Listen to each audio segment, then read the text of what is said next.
Okay. Is it recording? Yeah.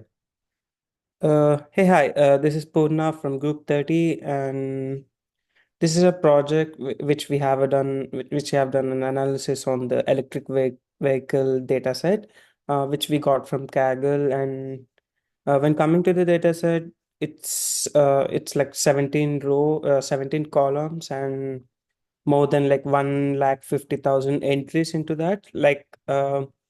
We did make use of most of the column headers. Out of these, some were not significant for the analysis, which we felt like could be the uh, vehicle registration number, VIN number, and postal code and such stuff. So we eliminated some of them during the cleaning process, and most of the data set is the data about the vehicle population, which is the electric vehicle, which could contain like battery operated or could be uh, like hybrid vehicles. And this contains information from like 2008 to 2024, and it's only limited to the US region. So it contains all the state information like longitude, latitude, and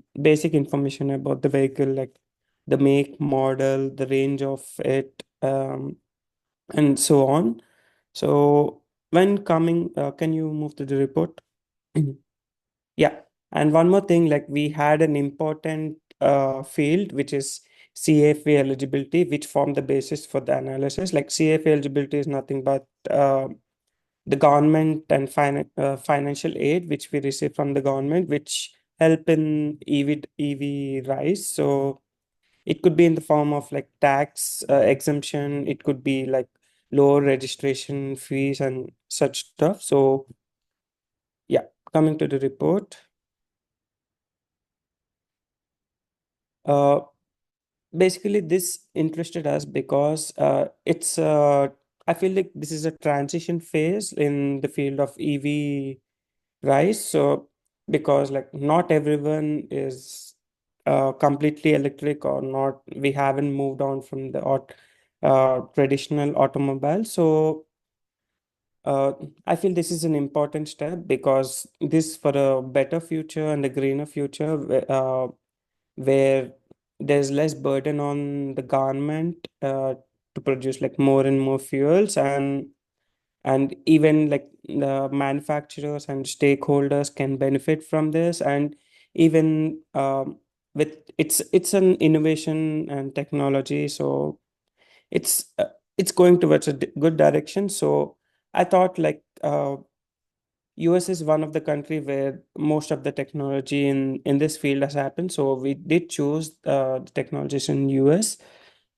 So this contained a lot of information like 2010 to 2000. We did consider only 2011 to 2024. We had the information from 2008. So can you show the first page?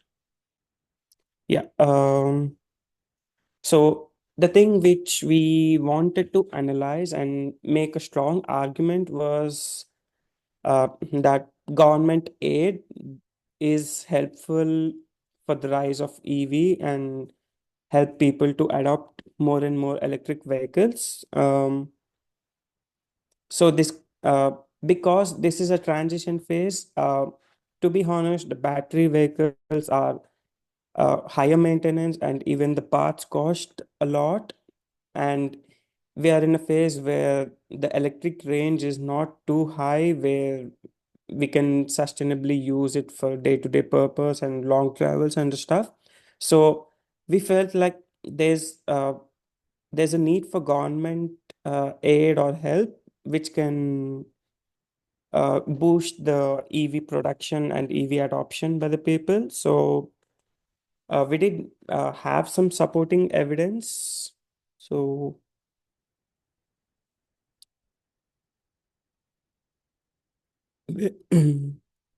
yeah, so we did have some evidence. Like first thing we did, we made some analysis, so which is uh, we felt like CAFA eligibility and how it affects the adoption rates. So can you go back to the Tableau and show the donut chart? So when coming to the donut chart, uh, first we want to show the dashboard. Can you show the dashboard? The final thing, EV data analysis. So coming to our dashboard, we did create a interactive dashboard which contain pretty much all of the information and the analysis we did. So uh, it's like we used bunch of charts and pie charts and bar graphs and geographical map because we had like longitude and latitude information as well. So we did try to make use of tooltips, and everything was green in this to resemble greener energy. And we did make use of some filters over here, which makes it more interactive. We use like filters like top and we use parameters, top and parameters, which which is dynamic, so that the user can get user or client can get the information as they need. So coming to the donut chart, can you go to donut chart? Yeah, coming to the donut, with the first supporting evidence, we did make a donut chart because uh, when comparing the CFA eligibility, we only had like three categories like CFV eligible, not eligible, and some of the states didn't have an information on the CFA eligibility. So when we have like three or four categories, we felt like donor chart is a proper representation of the adoption. So when coming to eligibility, like if the CFA is eligible, like it shows like 42% like uh, have the electric vehicles, and most of it is unknown. But the states which CFA is not eligible, like there's only like 10% adoption, so which shows like four times increase in the EV adoption when the CFA eligibility is present. And can you go to the report and show the second? Yeah, and we can see we have like every state information. So there were state level disparities within the policies. Like some of them were had state CFA eligibility, some of them didn't have them. Out of which we did find like the top ranking was for Washington and California in terms of EV adoption, which we can see. Can you go to the geographical map?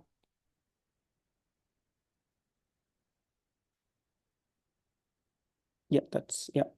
So we can clearly see like Washington and California are the states where the EV adoption is too high, and especially in Washington, it's more than 130K.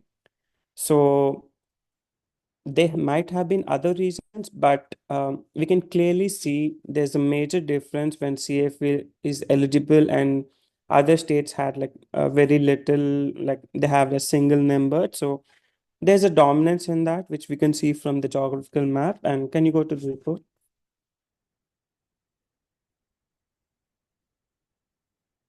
Yeah, and the third point which we made was the the number of adoption.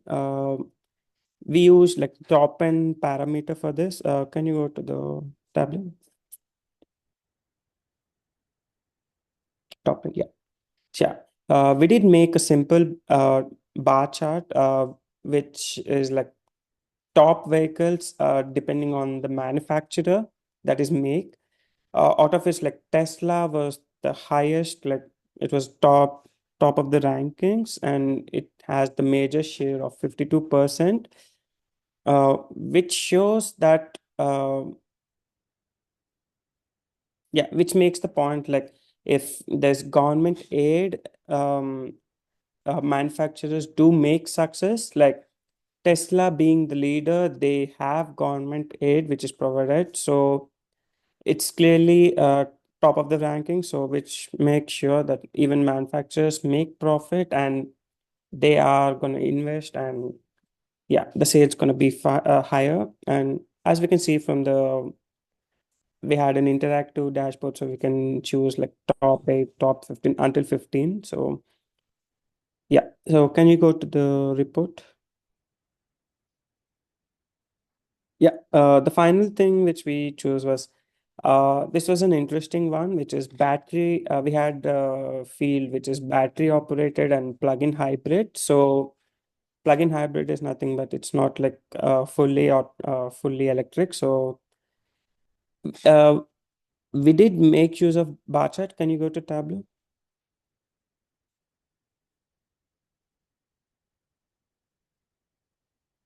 Not this.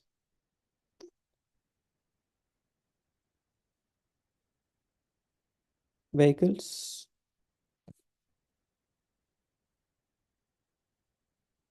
Okay. We can see not this total PHEV vehicles. Total PHEV vehicles. Yeah. We can see with the number that um, the number of BEV vehicles. Oh no, can you go to the final analysis? And can you select only in the filter only BEV?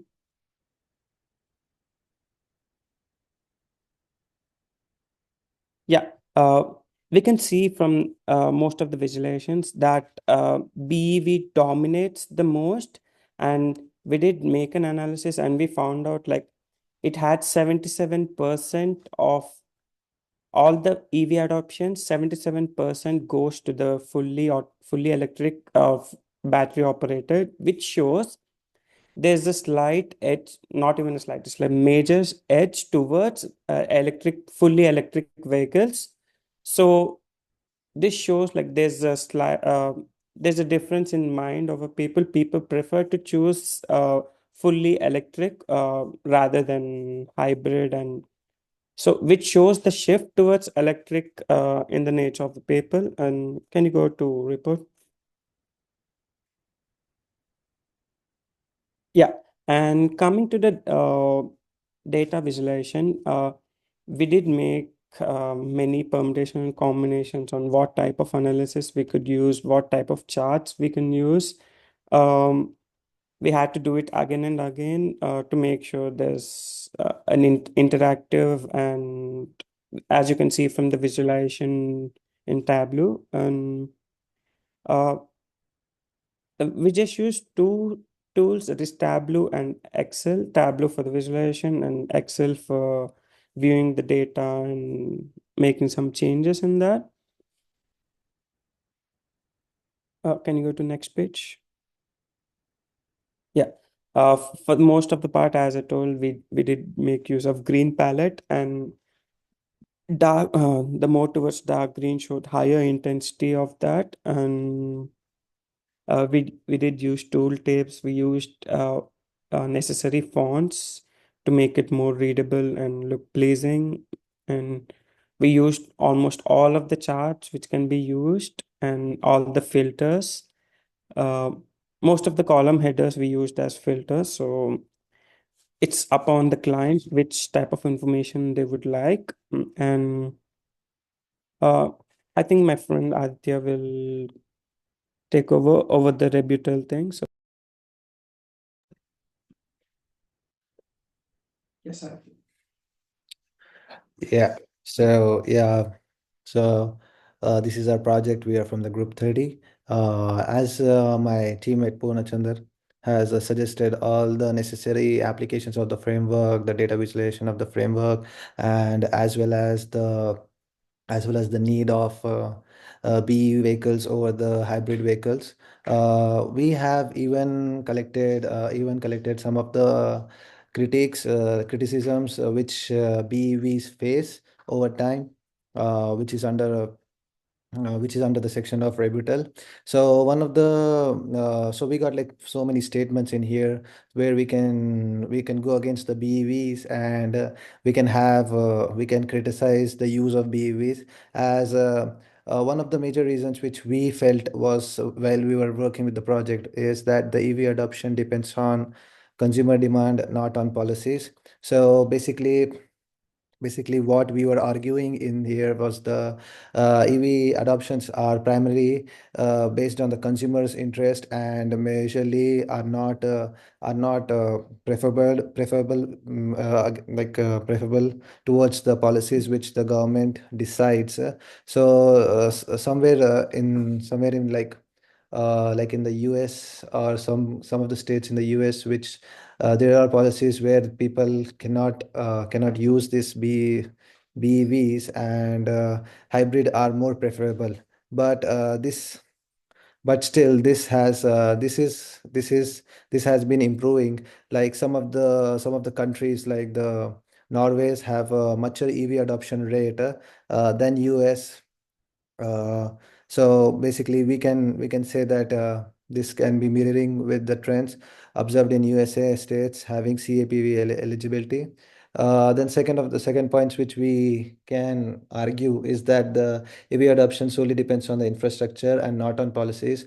So basically, one can argue that the availability of the charging stations might lead to the sales of EVs, and not by the policies of the governments which they impose on the particular states, specifically in the United States. Uh, but we can even see that that is not the point in here, because EVs are getting adapted eventually, and some of the states like California and Washington's have adapted to this BEVs, where CAFE policies have been towards the usage of BEVs rather than the hybrid vehicles. Coming on to the next points, we can see that the BEVs are expensive without aid. So, to encourage this kind of BEVs, governments are including the tax exemptions, which is preferable for the people. But again, we can argue that like people the BEVs are not in demand right now, and people usually prefer for something which they are accustomed to. So, like the hybrid ones. All in all, we want to conclude by saying that BEVs are preferable because of the rebuttals which we are facing and the criticism which we are facing. Uh, we still think that the BEVs are much more preferable as per the environmental concerns, and even with the cost effectiveness. The BEVs stand out when compared to the hybrid vehicles, uh, and then we can even say that like these all are the arguments are genuine, but can be kept under consideration, and keeping these arguments into consideration, we can even come to a conclusion that there is a possibility that we can adapt to the BEVs. So that's what was majorly in our project. And as we can see in our visualization, it particularly states everything which is in favor of BEVs, and that's what was our major aim to convey from this project. Uh, so these are all the references which we even use for this project. So that's our project. Thank you.